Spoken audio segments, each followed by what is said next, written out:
Ao pão não peço que me ensine, mas antes que não me falte em cada dia que passa. Da luz nada sei, nem de onde vem nem para onde vai. Apenas quero que a luz alumie.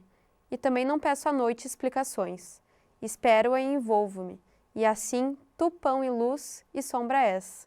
Chegaste à minha vida com o que trazias, feita de luz e pão e sombra. Eu te esperava e é assim que preciso de ti, e é assim que te amo. O poeta chileno Pablo Neruda homenageou o pão diversas vezes ao longo de sua trajetória. Para a 5ª temporada do Provocarte, chamamos aqueles que também fazem arte em ofício. Hoje, convidamos quem fermenta muitas das inspirações dos artistas, o padeiro. Lucas Ozônio, nossas boas-vindas ao Provocarte. Obrigado. Em que momento tu acha que a culinária se torna um pouquinho de arte?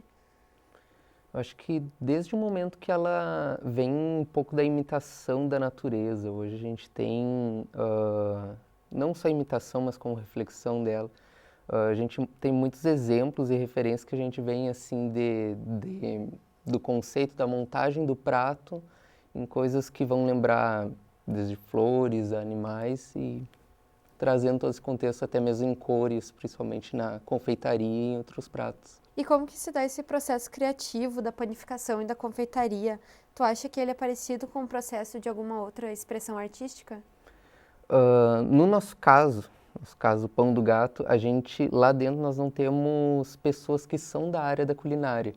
Então, muito de nós veio a partir de referências. Então, ter referências de outros gastrólogos ou pessoas da área da panificação, que a gente foi se baseando em coisas do contexto cotidiano ou em produtos que já eram trabalhados. E muitos desses que a gente acompanha, dessas referências, a gente vê assim coisas que a gente ainda não conseguiu desenvolver nesse contexto que a gente tem de dizer assim artístico, mas que a gente tenta aos pouquinhos assim para ter essa, principalmente questão de criatividade, que vem algo que a gente não desenvolveu ainda, mas percebe que tem um reflexo muito grande na arte. E como tu compararia o teu processo artístico com o processo criativo de, por exemplo, escultura, pintura ou teatro também? Principalmente, agora voltando nessa parte de referências. Hoje, por exemplo, a gente vai fazer algumas... Às vezes normalmente a gente não consegue parar e pensar em um produto, um sabor que vai trazer assim, hoje eu vou fazer uma eclair de um sabor de mirtilo com alguma coisa. Às vezes é muito aquilo que vem do momento que a gente está passando, lembrando de algum prato, alguma coisa da infância que a gente comia e consegue trazer aqueles sabores para um produto que normalmente não estaria ali. E acho que aí se reflete bastante da arte, porque a arte também reflete a memórias muitas vezes, né? A palavra companheiro e companheira, ela vem do latim companes, que é com quem a gente partilha, com quem a gente comparte o pão. Tu dirias que o pão está nesse lugar social de afeto? O pão, dando um exemplo, a gente tem alguns pães que a gente trabalha lá que tiveram clientes que já vieram assim, e são pães que a gente nem sempre deu muito valor a eles. Por exemplo, um pão de milho que a gente fez determinada vez e veio clientes que compraram mais de uma vez e uma vez já trouxeram para nós que aquele pão em específico, ele traz memórias afetivas da infância dele que lembram da mãe, da avó que fazia e traz esse conforto principalmente do afeto, né? Legal. E tu acha que é possível da gente associar a panificação com os 4 elementos, então terra, ar, fogo e água? Sim, acho que desde a matéria-prima dela, né? Então, terra vem o trigo ali, a gente poderia dizer, fogo a cocção, a água a hidratação da massa, que boa parte dos fatores estão envolvendo ela, e os processos químicos através do umedecer o trigo, e o ar principalmente na fermentação, né? Todo o volume do pão, a fermentação, ela está envolvendo o ar ali. Legal. Antes da existência do pão, né, os humanos comiam uma espécie de mingau misturado com água. E daí deixaram isso perto do fogo, fermentou e veio o pão. E daí isso aumentou muito o valor nutricional do que a gente se alimentava. É difícil da gente imaginar um mundo sem o pão. E o que mais na tua vida ou na vida em geral, tu acreditas que é possível ou impossível da gente imaginar sem ela também? Hoje, a nossa vida, ela mudou bastante da pandemia para cá. Tanto a minha quanto a da Elis, minha companheira. E a gente criou uma relação de afeto, uma dependência não só do pão, como, por exemplo, os nossos gatos. Padaria Pão do Gato vem em referência àqueles que viraram membros da nossa família. E a família em si é um laço que a gente, por parte da Elisa, a gente perdeu bastante na pandemia. A gente teve perdas por conta do Covid, a mãe dela faleceu, o pai dela também faleceu na pandemia. Então, esses laços de afeto, de relação família e aqueles que a gente transformou em família também, os nossos gatos, por exemplo, e o pão, que hoje, até um tempo atrás, a gente mal sabia cozinhar, hoje é aquilo nosso sustento. Então, são coisas que nos trouxeram a um pilar de não conseguir sobreviver sem essa base. Legal. Em maio, né, desse ano, no Irã, aconteceu uma série de protestos que eclodiram porque aumentaram o preço do pão. Que lugar o pão e a alimentação ocupam nessas relações de poder, né, nesse espaço econômico e político? O pão, ele é, a gente pode dizer que ele é um dos principais alimentos consumidos, né? Ele é um alimento que, inclusive, ele não tem origem datada. Supõe-se desde o mingau, mas não se sabe a partir de que momento que ele surgiu ali. Então, o impacto dele, principalmente em preços que a gente teve, ele acaba refletindo bastante na população. A gente tem uma carência, a gente vê nas portas dos supermercados, pessoas pedindo principalmente dinheiro, às vezes falam de alimentos, às vezes falam do pão já, porque é aquele alimento que era o básico. E então, esse impacto que gerou, principalmente no preço, a gente vê num contexto político bem, por exemplo, os protestos que tiveram, né? Então, que acabam agravando neles. Aquilo que alimenta e nutre a vida inclui a comida e o que mais? Acho que a gente pode dizer principalmente as relações que a gente tem, seja com interpessoais ou com a natureza ao nosso redor, né? Então, o alimento em si, ele está muito voltado à natureza, a nossa panificação, por exemplo, todos os processos, elas estão baseados em processos químicos e biológicos do início ao final da fermentação, de cada um dos 3 dias que leva até ter o pão.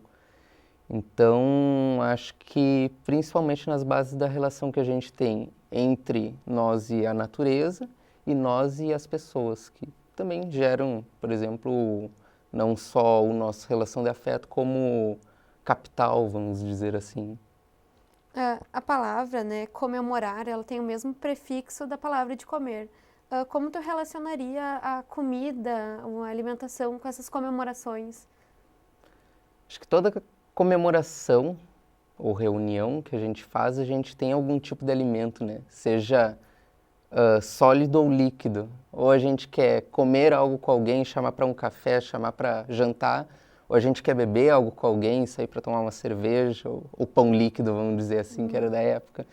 Então, acho que a gente já criou um vínculo de que se a gente for fazer algo com alguém, ter um alimento ali é essencial para criar um início de conversa, ou pelo menos guardar o tempinho vago que a gente não tem o que falar para se alimentar, vamos dizer assim.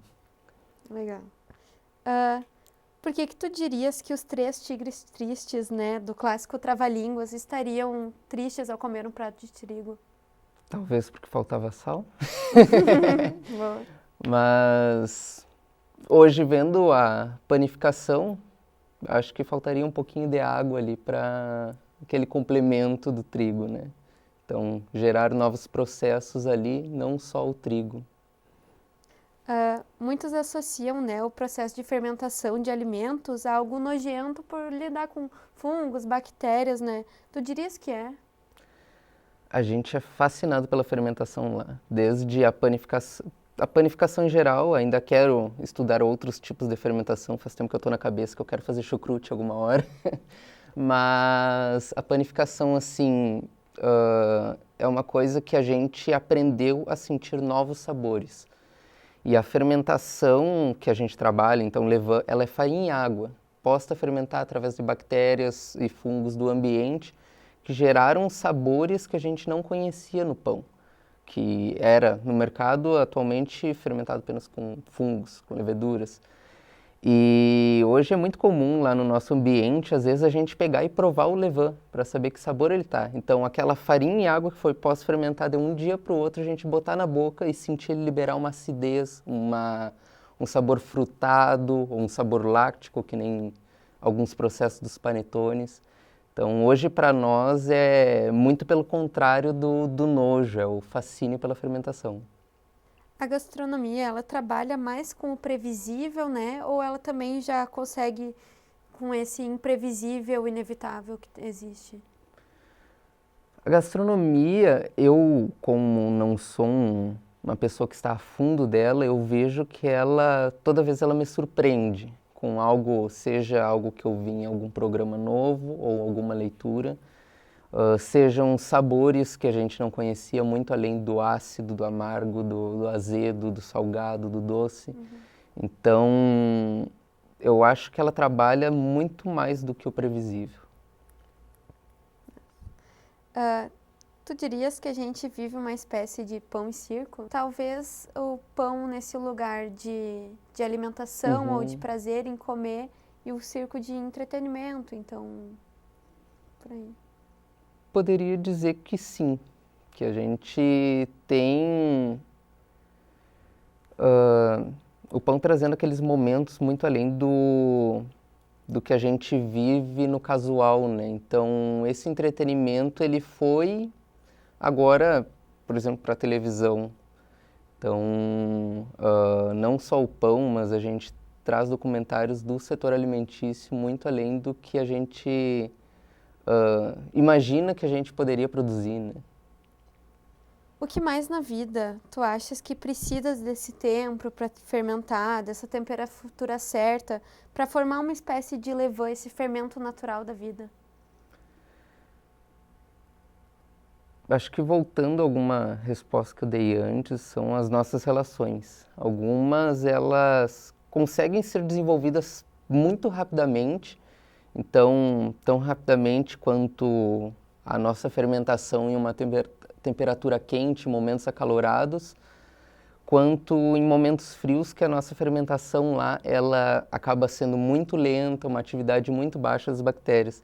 Então, as nossas relações com pessoas, elas são muito parecidas com a fermentação nesse sentido, que a gente, dependendo do nosso contexto, da nossa situação, da situação da pessoa que está se relacionando com a gente, ela precisa desse tempo de fermentação, vamos dizer assim.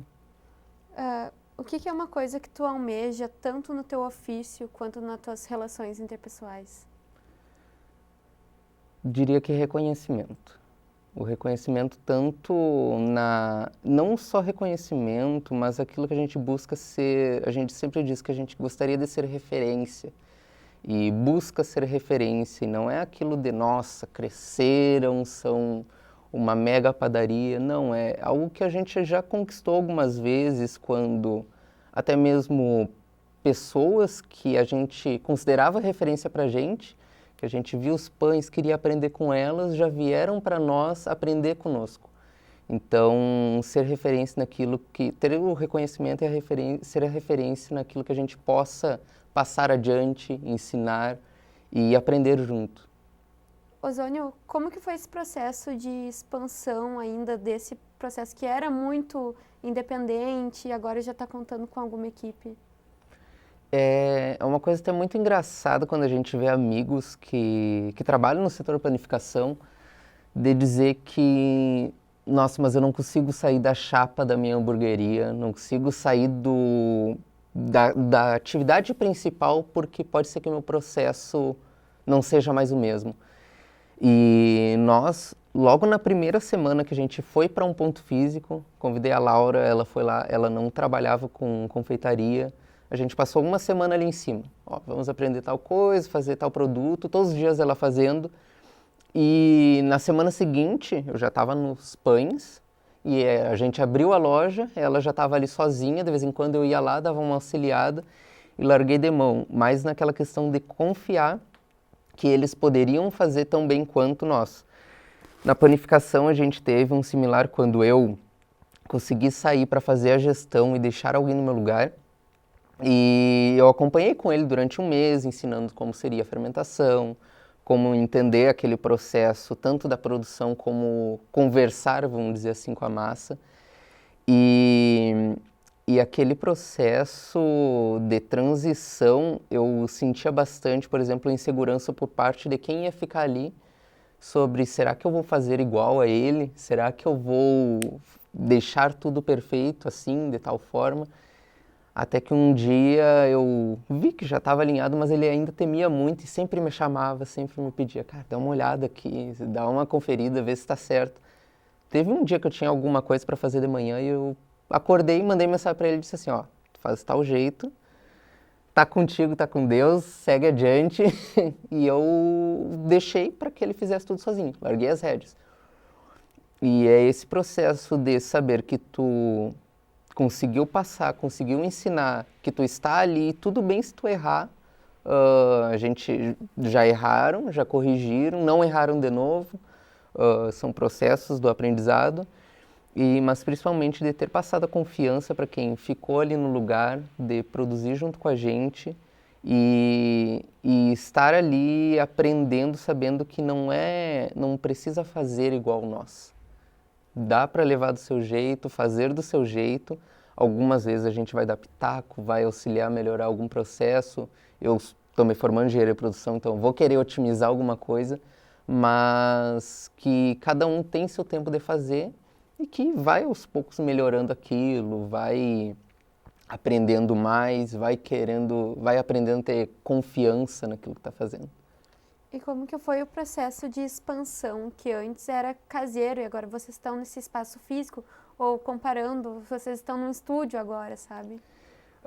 A nossa expansão, ela ocorreu, a gente começou a gente produzia na nossa cozinha, depois a gente viu que já não cabia mais as coisas ali, então a gente alugou um apartamento com 2 quartos, onde um quarto era específico a Pão do Gato.